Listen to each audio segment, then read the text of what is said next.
My name is Callum Kane. I'm interviewing my local sport hero, Ernie Campbell. Well, Ernie. What's happening, Callum? Good as you.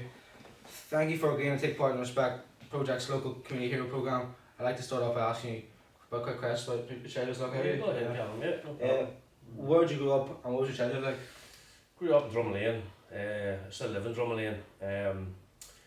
Just about this football and boxing. I'd say my football hero was Ian Rush because he was always torturing Everton. Always scoring goals against Everton, especially first memory was the cup final in 1989. We scored 2 goals. He came back from Juventus and scored 2 goals. And the other one was Mike Tyson. Obviously, you know who Mike Tyson is. What was your experience like at school? At school, I was quite a lad sort of at school. You know, I wasn't popular. I wasn't really unpopular. I just hung about in groups. Got bullied for 2 years in school, just like most lads get bullied. But other than that, it was all right. It wasn't something that I could have said I enjoyed. You know, saying, you know, people say school's the happiest day of their lives. Well, me and you would probably disagree with that. Really? What hobbies and interests did you have as a child? Football. I was massive for football. That was my life. Football was my life. You know, training. I couldn't play a friendly game of football. There was no such thing. You know, I wanted to win every single game, and that was part of me growing up. I wanted to be the best at everything. Especially football. I couldn't understand when lads just turned out for a game of football and a bit of crack. I couldn't play a game of football. But football and boxing was my one, and motorbike racing. Did you take part in GAA now? No, I played one game at GAA and Chris Coffey buried me. That's what he did with his shoulder, and that was enough for me. Who was your sport hero and when you were young and why? It was Ian Rush, more or less. Ian Rush at the time was one of the top scoring forwards in English football, and I followed Liverpool, so he was a massive icon of mine. And then I met him years later, and he refused a photograph of me. Yeah, so he went from being my hero to well, I'll not say it, but and then Mike Tyson, obviously. Mike Tyson, probably the greatest heavyweight champion in the world, you know. So they were my two loves, like boxing and football. Yeah. What inspired you to get involved in charity work? Charity work, it sort of stems from what went wrong a couple of years ago. I had a drug addiction, and the drug addiction had me down in mental institutions and stuff like that. And when I come out of the drug institutions, I wanted to give back because people looked after me and were good to me. So when I came back, I wanted to get involved in charity work. So I went to Dublin one night, and it was the start of working with the homeless. You know, people who had absolutely nothing.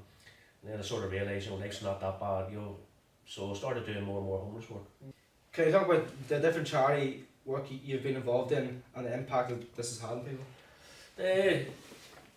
The homeless work was massive. Doing the homeless work's massive. You know, you're helping people that don't have a voice, and you're helping people that don't have anything in life. We also done a Make-A-Wish campaign, which is we have kids who have terminal illnesses, so they have a life expectancy of a couple of months. So what we try to do is we try to get in there before the child passes away, and we try to grant their wish, their final wish. So I'd say the biggest one, like we do a lot of work for charity, homeless and all, but we had one young girl, her dying wish was that she wanted to see a Broadway show, and it was in London. So what we done was we raised money to send her to London with her mum and dad and her sister. We sent her to a Broadway show, we got her makeup done, we paid for the flights, the hotels, we paid for everything. And she got her wish, and unfortunately after she got the wish, she passed away.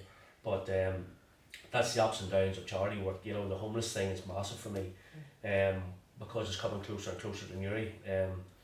We seen at Christmas, we do the Secret Santa appeal and the food appeal, and it's getting more and more closer to Newry. The poverty within Newry is absolutely unbelievable.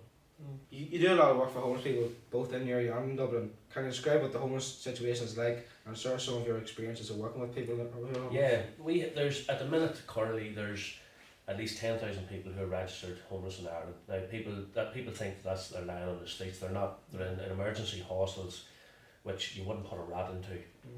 They're just really run down slums. There's just about 10,000 recorded. In 2020 there was 56 people died in the streets, and that was due to hunger and due to being frozen to death and different illnesses.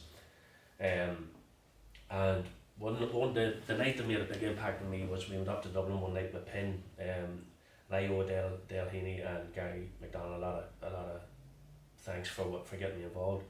We went up one night and a young fella came along with 2 children. Now they're 2 of the most beautiful kids you ever seen in your life. They were 7 and 8 years of age, and they came down, and it was 9 o'clock at night. It was absolutely freezing, and he took his kids down. He says, "Look, the 2 kids are hungry. They haven't had nothing to eat all day."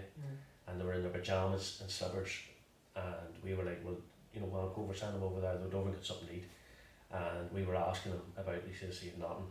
He had absolutely nothing. Lost his home. His wife had left him with the kids. He lost his house. He was in emergency accommodation. He had lost his job, so they didn't have enough money to eat. So we were doing it, and we do bits and pieces. We help Pips, which is great for suicide awareness and people, you know, dealing with loss due to suicide awareness or due to suicide. And they were a massive impact on me. You know, unfortunately, I had to go down a bad road to be involved with Pips.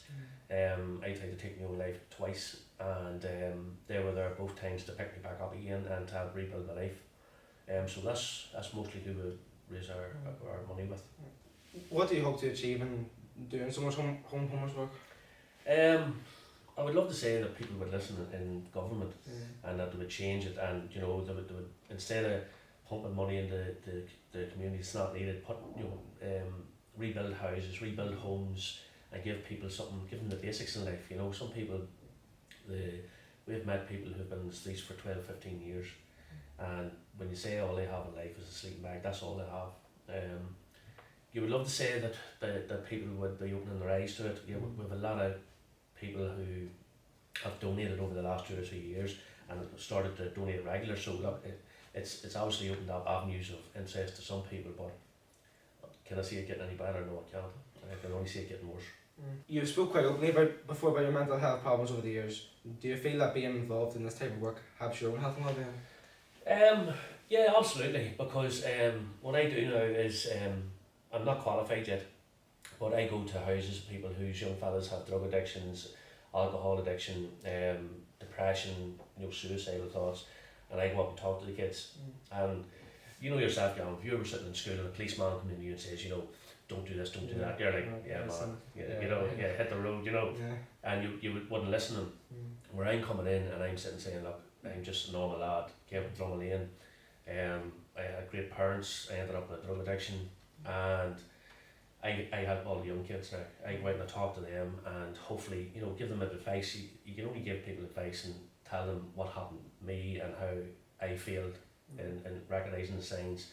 So hopefully, it opens people's eyes to what's going on. Really. You've made a massive difference to people who are struggling through the work what you do.